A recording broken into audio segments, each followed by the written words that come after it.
कितने सवाल होते हैं ना यार लोगों के मन में। क्या भूत प्रेत आत्मा सच में होते हैं? क्या वो हमारे बुलाने पर आ भी जाते हैं?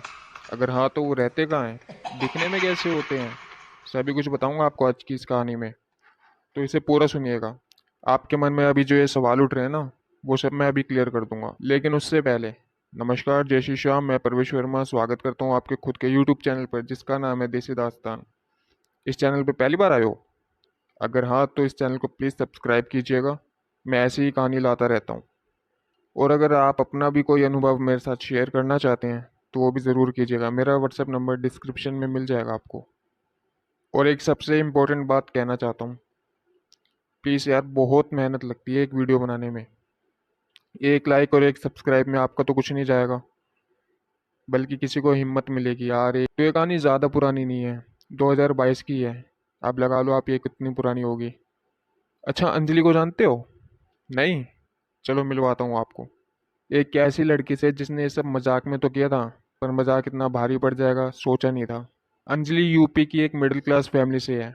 अब मिडिल क्लास है तो आप समझ ही गए होगे, इतना अंधा पैसा तो नहीं है। पर हाँ, इनकी फैमिली ने कभी किसी चीज़ की कमी नहीं छोड़ी। सब कुछ अच्छा था, सब खुश भी थे। पर इनके मजाक करने से पहले तक, इनके इस मजाक की सजा कहो या उसकी कीमत, अब इन सभी को अपनी खुशियाँ देकर चुकानी थी। आज भी उस समस्या से बाहर नहीं आ पाए हैं। तो शुरुआत होती है जब ये अपने 12th की पढ़ाई पूरी कर चुकी होती हैं और अब ये कॉलेज के लिए दिल्ली आती हैं। माफ़ी चाहूँगा, कॉलेज का नाम तो नहीं बता सकता, मना किया गया है। अब ये दिल्ली आ तो रही थी, पर इनका कोई जानकार दिल्ली में नहीं रहता था, तो इन्हें अब मजबूरी में एक पीजी लेना पड़ा। कॉलेज के पास ही पीजी ले तो लिया, पर पीजी के साथ साथ कुछ फ्रेंड भी मुफ्त ही मिल गए, यानी कि रूममेट्स। यहाँ 3 लड़कियाँ पहले से होती हैं, और अब अंजलि भी उसी ग्रुप का हिस्सा बन चुकी थी। तीनों लड़कियां अंजलि का वेलकम करती हैं। इन तीनों के नाम बता देता हूँ, मीनाक्षी, प्रीति और नैन्सी। ये तीनों भी उसी कॉलेज की हैं। मीनाक्षी इन सब की सीनियर है और बाकी दोनों अंजलि के ही बैच की हैं। वेलकम करने के बाद यहाँ वहाँ की बातें होती हैं। फिर टाइम आता है कॉलेज। कॉलेज में पहला दिन काफ़ी अच्छा जाता है अंजलि का। फिर कॉलेज की छुट्टी होने के बाद सब अपने पीजी में आते हैं। पर जो मीनाक्षी थी ना, ये कुछ डिफरेंट थी। इसका इंटरेस्ट पढ़ाई से ज़्यादा किसी और चीज़ में होता है। अब यहाँ आप लोग गलत मत समझना कि मैंने किसी और चीज़ का नाम लिया है तो। अरे बाबा, उसका ये जादू टोने में इंटरेस्ट होता है। भूत प्रेत आत्मा के बारे में जानना, पढ़ना और कभी कभी कुछ ट्राई भी करना। समझ गए ना? गुड, काफ़ी समझदार हो। ये सब खाना पीना खा के आपस में बातें कर रहे होते हैं कि एकदम से मीनाक्षी ने कुछ ऐसा बोला, सब हैरानी से उसकी तरफ देखने लगे।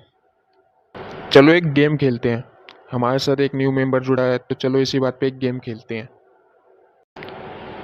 प्रीति ने बोला, कौन सा गेम खेलोगी इस छोटे से पीजी में? और अगर खेल नहीं है तो चलो बाहर चलते हैं, घूमना भी हो जाएगा और थोड़ा खेल भी लेंगे। मीनाक्षी ने बोला, कहीं जाने की जरूरत नहीं पड़ेगी, यही हो जाएगा। नैन्सी ने पूछा, अच्छा बता फिर कौन सा गेम खेले? उसने बोला कि हम यहाँ 4 लोग हैं, तो क्यों ना और मेंबर बुला के मजे करें। सबने सोचा शायद ये अपने बीएफ को बुलाने की यहाँ सोच रही है। तो प्रीति ने पूछ ही लिया, बीएफ को बुला रही हो क्या? और यहाँ मत बुलाओ, किसी ने देख लिया तो बहुत बड़ी प्रॉब्लम हो जाएगी यार। मीनाक्षी ने बोला, अरे बाबा, जब वो आएंगे ना तो किसी को नहीं पता चलेगा हमारे अलावा। तू जो सोच रही है ना, मैं उस बारे में नहीं बोल रही। रुको, मैं तुम्हें दिखाती हूँ कुछ। सब अब उसकी तरफ ही देख रहे थे कि ये लड़की कर क्या रही है। उसने अपने बैग में से एक बोर्ड निकाला। तो अंजलि ने बोला, अरे यार, लूडो खेलने का बोल रही थी क्या आप? मीनाक्षी बोलती है, ये लूडो नहीं है, इससे हम उन लोगों से बात कर सकते हैं जो कि इस दुनिया में होने के बाद भी हमें नजर नहीं आते। प्रीति ने सवाल किया, मतलब क्या है तुम्हारा? मीनाक्षी ने बताया, इससे हम भूत प्रेत आत्माओं से बात कर सकते हैं, उन्हें यहाँ बुला के। सबको बड़ी हंसी आई। क्या यार, तुम्हें आज भी लगता है ये सब होता होगा? और हम शहर में रहते हैं, ये सब गांव में होता होगा, यहाँ थोड़ी। मीनाक्षी को बड़ा बुरा लगा। किसने कहा तुमसे कि ये सब गांव में ही होता है या शहर में नहीं हो सकता? वो हर जगह है, इस रूम में भी। अब सबको एक सिरसिरी सी हुई। यार चल अब मजाक मत कर ज़्यादा, और हमें डरा मत, ऐसा कुछ होता नहीं है। उसने बोला, अगर मैंने दिखा दिया तो? यहाँ भी। तो नैन्सी ने बोल दिया, चल ठीक है फिर, तेरे 1 महीने तक के काम हम कर दिया करेंगे। उसने बोला, ठीक है फिर, जैसा मैं कहती हूँ वैसा करो। उसने वो बोर्ड सबके बीच में रख दिया और बोला, अब 4 मोमबत्ती निकालो और चारों कोनों पे रख दो, जला के। सबने ऐसा ही किया। उसने बोला कि अब सारी लाइट भी बंद कर दो। अंजलि ने बोला, नहीं मैम, लाइट बंद मत करो, मुझे बड़ा अजीब लग रहा है। से बोली, अरे यार तू डर मत, ये बस हमें डरा रही है और कुछ नहीं। मीनाक्षी बोली, अच्छा, अभी पता लगेगा फिर। नैन्सी बोली, हाँ हाँ ठीक कर, तुझे जो करना है। हम भी तो देखे ये दिखते कैसे हैं। करती हूँ लाइट ऑफ। फिर बोली, बता अब क्या करना है। मीनाक्षी ने बोला, बस अब यहाँ से उठना मत और बाहर मत जाना। अंजलि हंसते हुए बोली, महम बाहर क्या भूत मिलेंगे? मीनाक्षी ने बोला, यही मिल जाएंगे, बाहर जाने की जरूरत नहीं पड़ेगी, बस बाहर मत जाना, वरना आगे की जिम्मेवारी मेरी नहीं होगी। नैन्सी बोली, अब शुरू भी करेगी या हमें बिठाए रखेगी? मीनाक्षी बोली, किसी के पास कोई कॉइन है? प्रीति ने बोला, हाँ मेरे पास है, और उसने अपनी पॉकेट में से निकाल के दे दिया। मीनाक्षी ने अब वो कॉइन उस बोर्ड पर रखा और बोलना शुरू किया, अगर कोई आत्मा हमें सुन पा रही है तो प्लीज़ आए और हमसे बात करे। देखो मैं ये लाइन बार बार नहीं बोलना चाहता, तो आप ये समझ लो कि मीनाक्षी ने ये लाइन 3-4 बार बोली। मैं एकदम से शांति सी छा रखी थी। वो फिर से एक बार वही लाइन बोलने वाली होती है कि तभी दरवाजे पे किसी ने दस्तक दी। सभी एकदम डर जाती हैं। अंजलि डरते डरते दरवाज़ा खोलती है। सबकी नज़र दरवाजे पर ही टिकी थी, पर दरवाजे पर कोई नहीं होता। यहाँ पर पहली गलती हो गई। अक्षय ने बोला था कि कोई भी उठना मत। उसने थोड़ा बाहर निकल कर देखा, तो भी उसे वहाँ पर कोई नहीं दिखा। वो अंदर वापसी की तरफ मुड़ती है, ये बोलते हुए दरवाज़ा बंद कर रही होती है, अरे यार शायद बच्चे होंगे, वो मस्ती कर रहे होंगे। कि तभी सारी मोमबत्तियाँ भी बुझ जाती है। रूम में अब चारों तरफ सन्नाटा और अंधेरा था। अब सबकी चीख निकल जाती है। नैन्सी जल्दी से उठते हुए लाइट ऑन करती है, तो अंजलि उसे एक कोने में खड़ी दिखती है।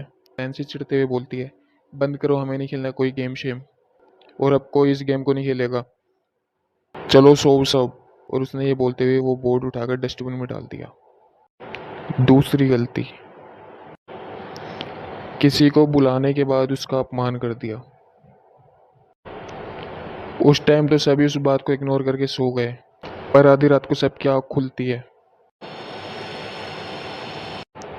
किसी के रोने की आवाज से। लाइट जलाकर देखा तो अंजलि एक कोने में दीवार से लगी हुई बैठी रो रही थी। सभी ने उससे पूछा, अंजलि क्या हुआ और तू रो क्यों रही है? उसने कोई जवाब नहीं दिया, बस अपने घुटने में मुंह छुपाकर रोए जा रही थी। मीनाक्षी उठ के उसकी तरफ बढ़ती है। उसको हाथ लगाकर देखा तो उसका पूरा शरीर आग की तरह जल रहा था। मीनाक्षी ने एकदम हाथ हटा लिया, बोली, अगर कोई बात है तो यार प्लीज बता हमें। अब अंजलि ने जवाब दिया, क्या हुआ, बात नहीं करनी मुझसे अब तुम लोगों को? बुलाया था ना, देख मैं आ गई। नैन्सी बोली, देख यार अंजलि, ड्रामे बंद कर और टाइम देख और सो जा। अंजलि ने बोला, वो तो सो ही रही है, ये तो मैं हूँ जिसे तुमने बुलाया है, और मैं जाऊंगी नहीं। या तो तुम सब भी मेरे साथ जाओगे या मैं भी यहीं तुम्हारे साथ रहूंगी।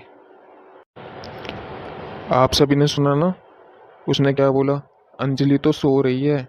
ये बात अंजलि खुद बोल रही है कि अंजलि तो सो रही है। मीनाक्षी समझ गई कि यह मजाक नहीं कर रही, और ये जो हमारे सामने है वो अंजलि नहीं कोई और है। मीनाक्षी ने पूछा, अच्छा ठीक है, हमारे साथ ही रहना, अपना नाम तो बताओ। उसने बोला, क्या करेगी नाम जान के, बहुत बड़ी तांत्रिक है। नैन्सी बीच में बोल पड़ी। अबे क्या नौटंकी कर रहे हो तुम दोनों? एक ये मैडम है जो अंजलि से ही उसका नाम पूछ रही है, और दूसरी ये ड्रामेबाज जो बोल रही है अंजलि तो सो रही है, ये तो मैं हूँ। बंद करो यार, ये बंद करो ड्रामेबाजी और सो जाओ। टाइम देख रहे हो? तुम्हारा खेल ही बंद नहीं हो रहा। अंजलि बोलती है, खेल तो मैंने अभी शुरू ही नहीं किया, तू बता, शुरू करूं? मीनाक्षी बोलती है, ये कोई ड्रामे नहीं कर रही है, हमें इसके घर वालों को बताना पड़ेगा वरना बहुत बड़ी दिक्कत हो जाएगी हम सबके साथ। फिर मीनाक्षी अंजलि के घर पे फ़ोन करती है उसी टाइम, और सारी बात उनको बताती है। अंजलि के घर वाले भी सुबह तक पीजी पहुंच जाते हैं और उसको वापसी लेके अपने गाँव आ जाते हैं। वहाँ अंजलि ने ऐसे ऐसे खेल दिखाने शुरू किए जो कि मैं बता भी नहीं सकता यहाँ से। अंजलि के पापा पास के ही पंडित जी के पास जाते हैं और उनको सारी बात बताते हैं। पंडित जी बोलते हैं, चिंता मत करो, मैं चलता हूँ तुम्हारे साथ, देखता हूँ फिर वहाँ क्या करना है। पंडित जी अब अंजलि के घर पर आते हैं,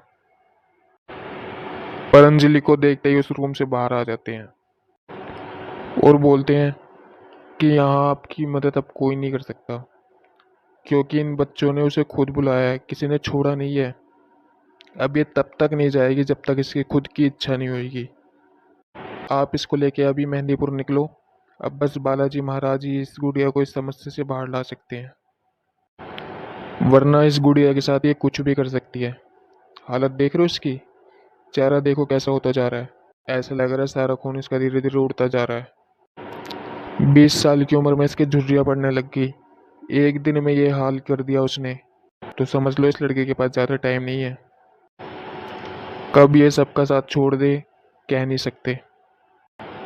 उसके पापा ने बिना देरी लगाते हुए पड़ोसी की गाड़ी में उसे बिठाया और पंडित जी को भी साथ ही ले जाना पड़ा, क्योंकि ये इनके काबू में ही नहीं आ रही थी।